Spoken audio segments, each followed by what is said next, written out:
Few films have captured for Scotland quite as beautifully as Outlaw King has. How did you enjoy shooting on location in Scotland? I loved it. The last time I was there was when I was 18 or 19.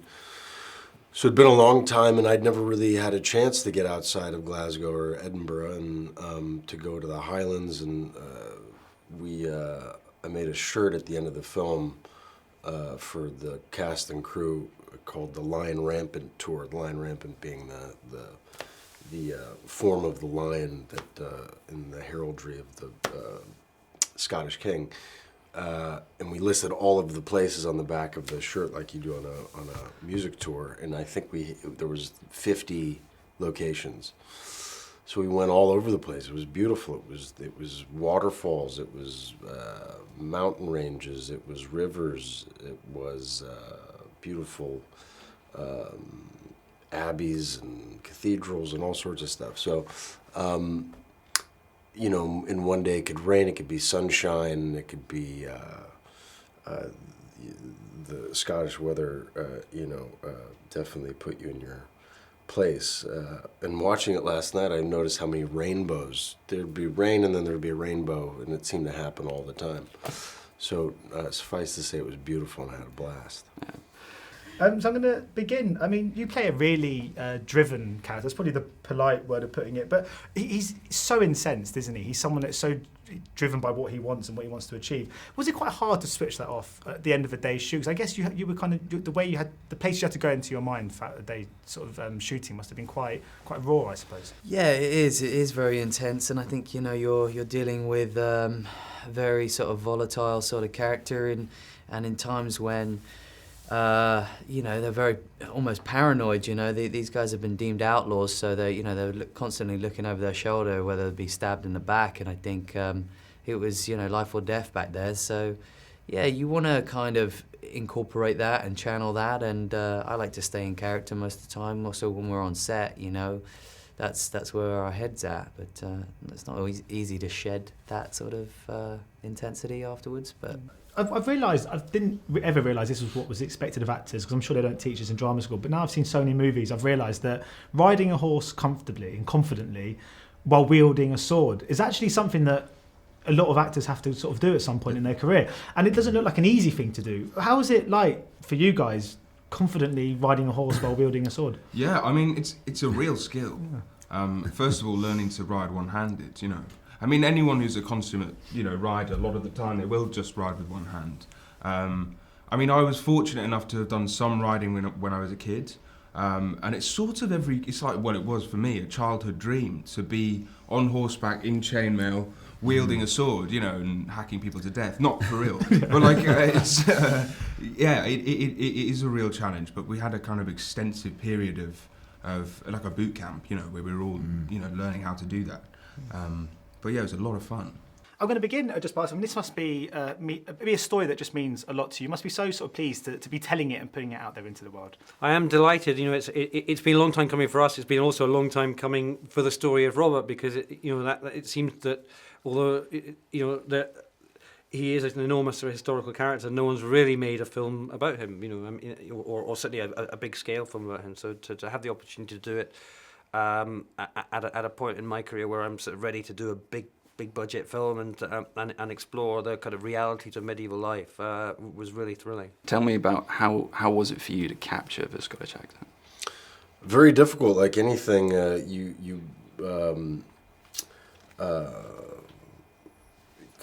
finesse it and to get it to a place where you believe yourself is difficult. You can do a caricature version of any accent, I suppose, but it takes a while for it to settle into your skin, as it were. And I had a tremendous dialect coach who's been around for forever and graciously spent her time with me while I was in California, hours and hours, months before shooting, to kind of build the pillars and the foundation. And then I got over here and rather to Scotland, and was surrounded by Scottish guys and out at the pubs, and just was surrounded by it. So that was a good way to get into it.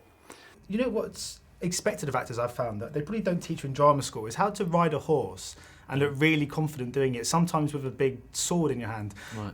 But that's something that you see a lot of actors have to do in kind of movies. I mean, is that something that takes quite a while to get used to? Is there there must be training, I guess, that goes into doing stuff like that? Yeah, like I think anything, you know, I never went to drama school, so I don't know what their process is, but I think the idea of any sort of, for any actor, is you want to immerse yourself in any habits or hobbies that character does. But yeah, in this case, we had a boot camp and we spent about a month and a half to 3 months, some people, you know, horse riding, stunt training, and yeah, you need to know what you're doing and look like you know what you're doing.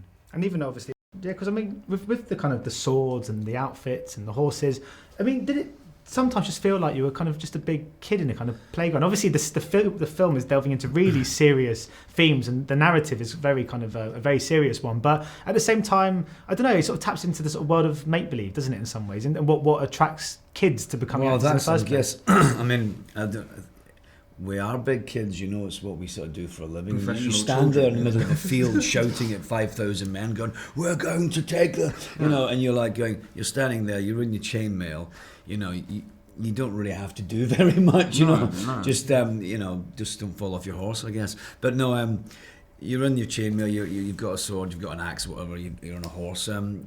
Yeah, it is sort of a make-believe sort of a childhood dream in many ways, you know, whatever character you're playing, whether you're Machiavellian or whether you're heroic. But no, for everybody, you know, dressed the way you are.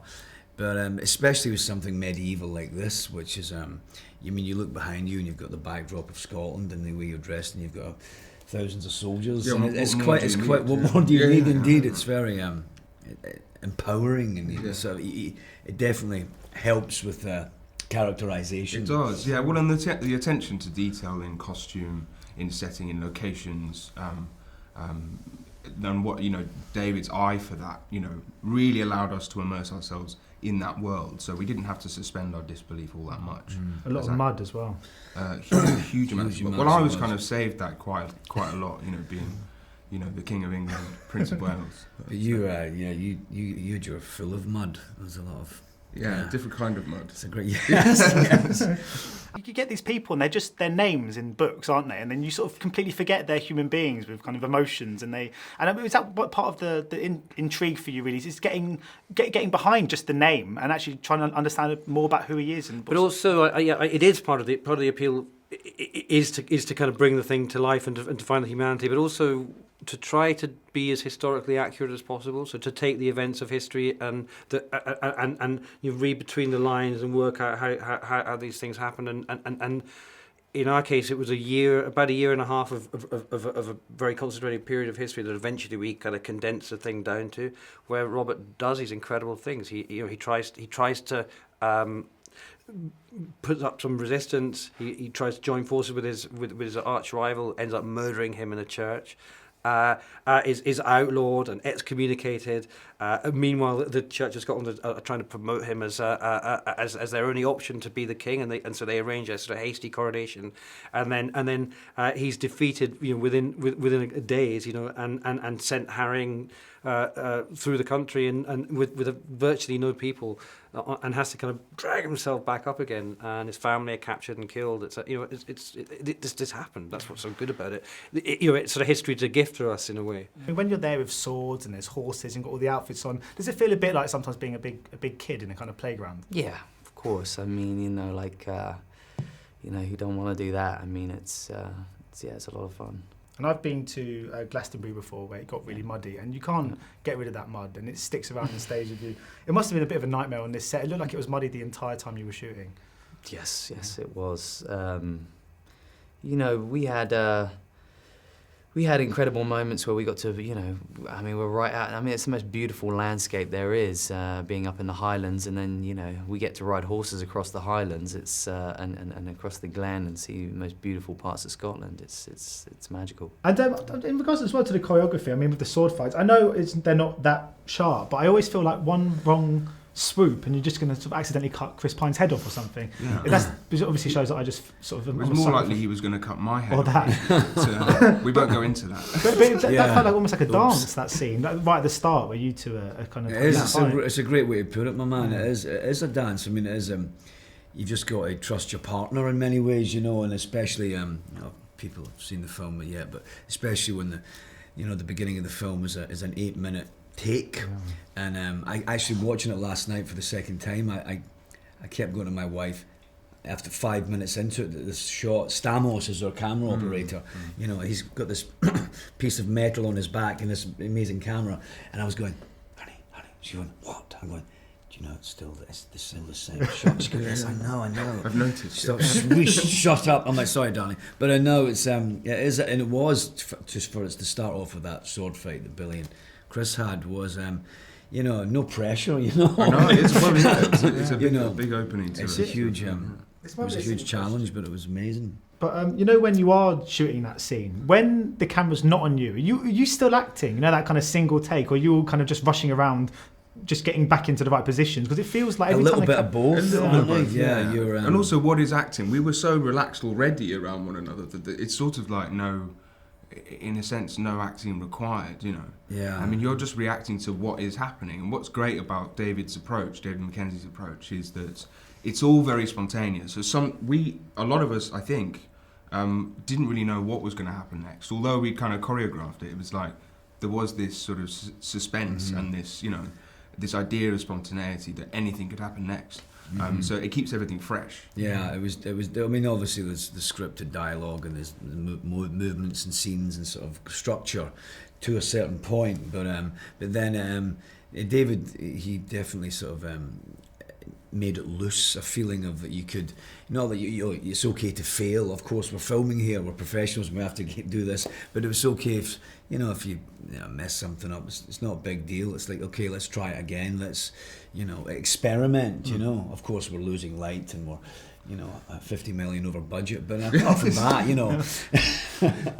And every director I've ever met who's worked with Florence has just sung her praises so highly, and they just seem to be completely of this opinion she's going to be the next greatest actress in the world. You've obviously now worked with her. What is it about her, you think, that makes her so... Because obviously we can tell from an audience that she's got a real special screen presence. But obviously you've really got to know her over the course of this movie too. Yeah, I think she's just very natural, incredible instincts. I mean, in a way, that's what great acting, is. It's just it's really good instincts and ability to read the situation and to play it. And Florence is she's very young, but she really has the chops, and she's great. And what she brings to this very male story.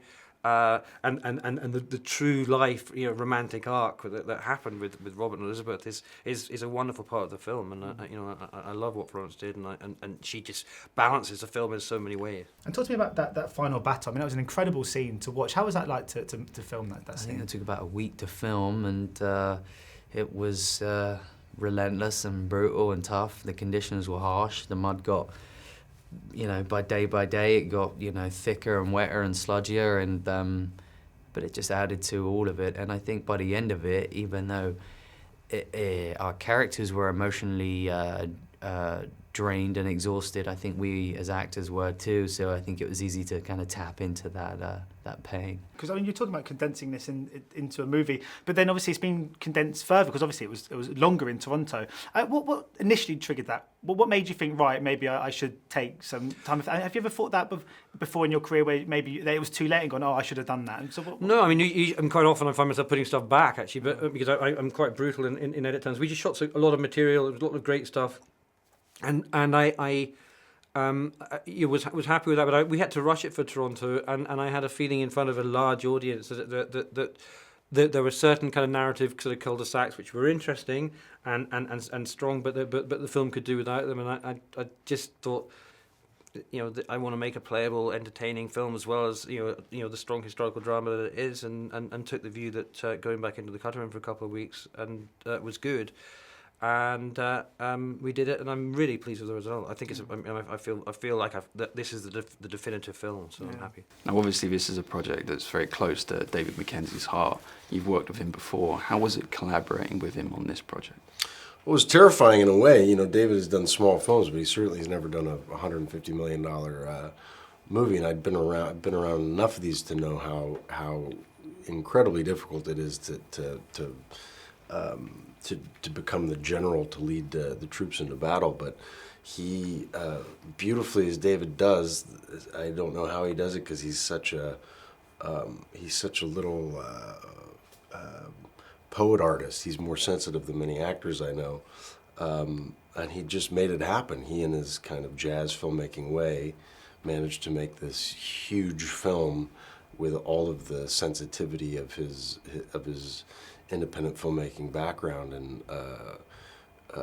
And I can't say enough for the creative freedom that Netflix gave us was kind of unparalleled. So it was a very unique experience, one that I would hope to replicate again, but I can't imagine would. There were a lot of disparate elements that had to come together to create this constellation.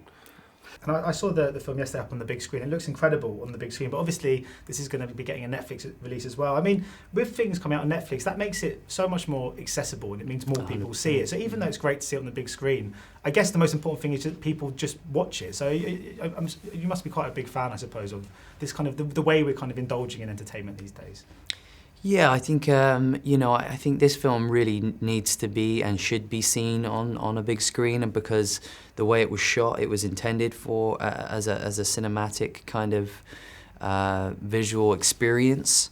But if you can't get to a screen, then yeah, it's great that you can always have see it, access it straight away on Netflix. And I think great about Netflix is it goes to over 190 plus countries, worldwide the same time. So, which no studio can do right now. So it's definitely a great vehicle for something like a movie like this, where if everyone wants to see it, so that's great. I found the hoo-ha about Chris Pine's nude scene a bit bizarre, really, because it's just a willy, to be honest.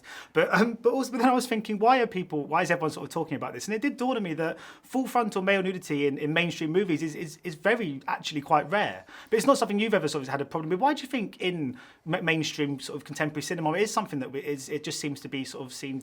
I don't know. I think there's maybe a certain level of prudishness. My feeling is also that the social media age, which is only kind of 10 years old or whatever, it encourages more tittle tattle and all that kind of stuff. So I think that's how it's kind of become a bigger deal. I think I've had 5 movies with full frontal male nudity, not on a bigger scale as this, but I can't see the problem with it. I mean, particularly if someone's having a bathing scene, which is kind of what it is. It'd be weird if he came out in trunks, wouldn't it? Well, I mean, that's what people, it's like people doing a love scene and they get out and they're wearing, their clothes. It's like, is that how you do it?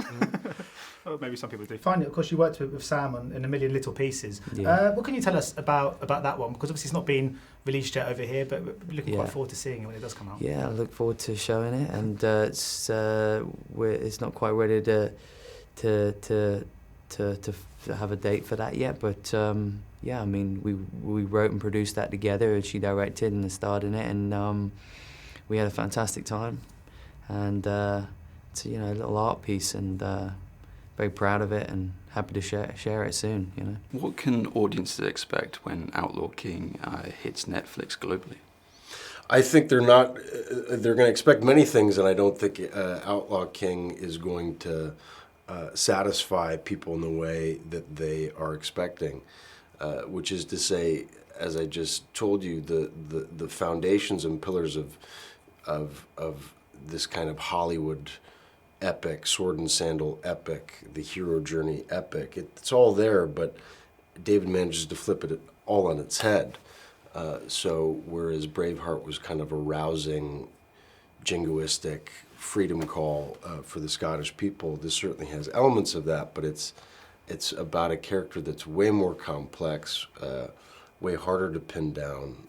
He's sort of an anti-William Wallace. He's not as morally monochromatic. He's weak, he's fragile, he's strong, he's brave, he's vulnerable, he's tender. His motivations for wanting to be king are hard to pin down.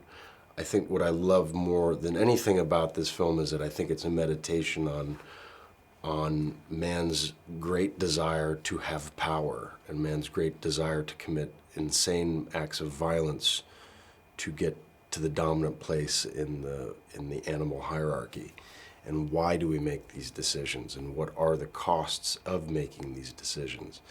And I've heard a lot of people say that there's so much blood and guts in this that it's difficult to watch, and I think that is the exact point of it, is that oftentimes there is a great amount of violence in the world, and David is asking these questions of, well, for whom are you doing these things?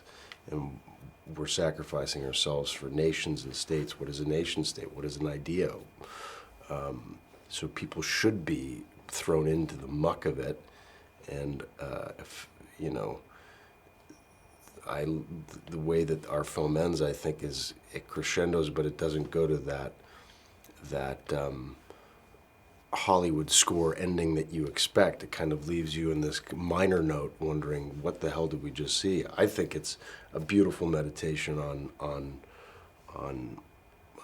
story tropes and social, cultural tropes, and I think it requires a bit more thinking than your average archetypical hero journey. Ladies and gentlemen, you're watching Hey You Guys! Hey You Guys, huh? Hey, you guys. Is that from the Goonies? It is indeed, yes. Nice.